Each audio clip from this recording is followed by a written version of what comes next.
Having explained the formal rules of regulative verse in the previous episode, I will show in this and the next two episodes how three greatest Tang poets, Du Fu, Li Bai, and Wang Wei, exploited various formal rules to the best advantage and created enchanting Confucian, Taoist, and Buddhist vision of the universe and the self, with little use of abstract philosophical concepts. Here, let us examine another great poem by Du Fu.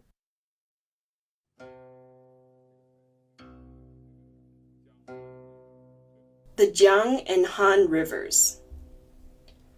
By the Jiang and Han Rivers broods a homeward traveler.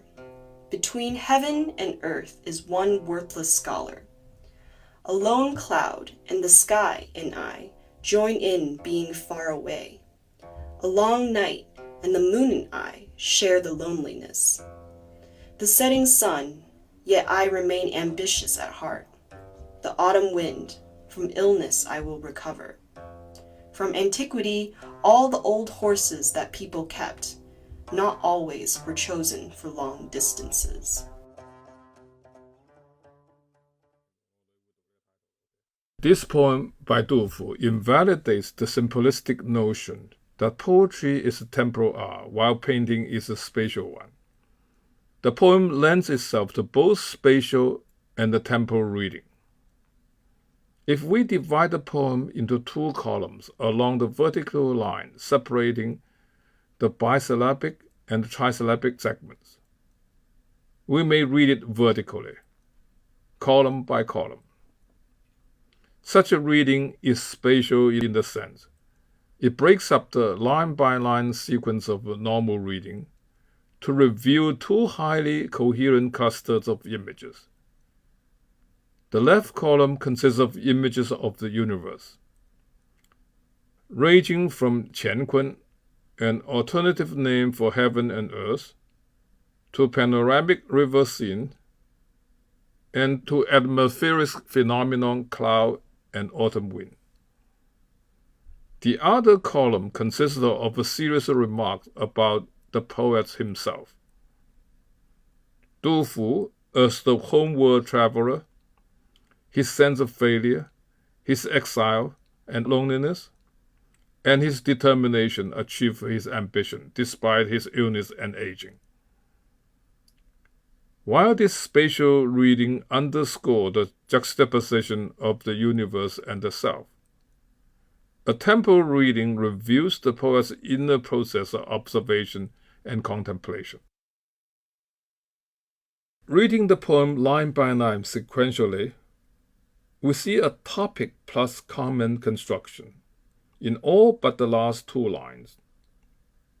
In each of the first 6 lines, the initial bisyllabic segment presents a topic, a broad cosmic image observed by the poet.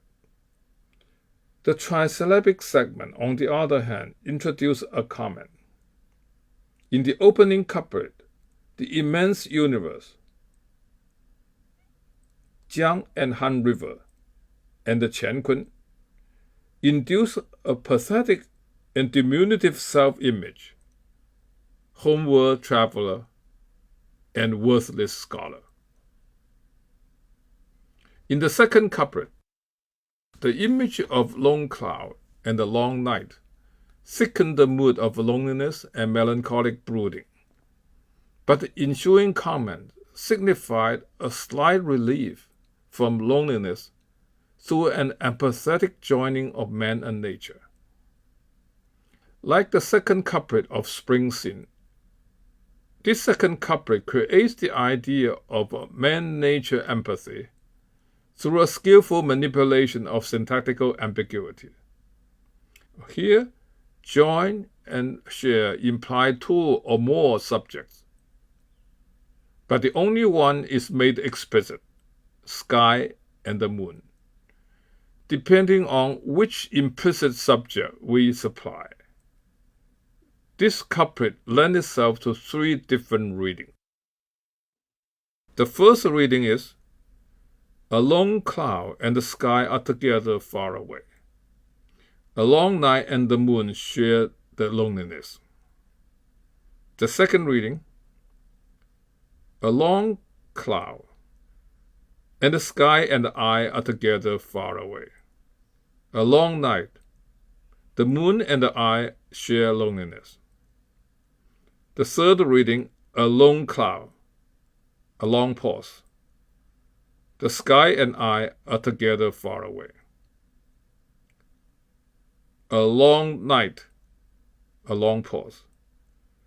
The moon and I share loneliness. The coexistence of these three possible readings serves to create a sense of togetherness in the world. The togetherness of inanimate things and the togetherness of nature and man. The conception of this pervasive togetherness reveals a lessening of the poet's loneliness and prepare us for a rather dramatic turning in the third couplet. The turning is dramatic because of the unusual juxtaposition of setting sun and the autumn wind, two common images of decay and melancholy, with an surprisingly positive attitude towards the onset of illness and old age. The setting sun only spurs the poet to strive for great accomplishment. The autumn wind only speeds up his recovery from illness. Echoing this optimistic note, the poem ends with a metaphorical statement about the true worth of an aging man. By his creation of such a Confucian vision of the universe and the self, Du Fu earned the appellation poet sage, 诗圣, the highest honor a Confucian-minded poet could aspire to. Let us relax and listen to a reading of the poem in Mandarin. 江汉，杜甫。江汉思归客，乾坤一腐如。片云天共远，永夜月同孤。落日星犹壮，秋风病欲苏。古来存老马，不必去长途。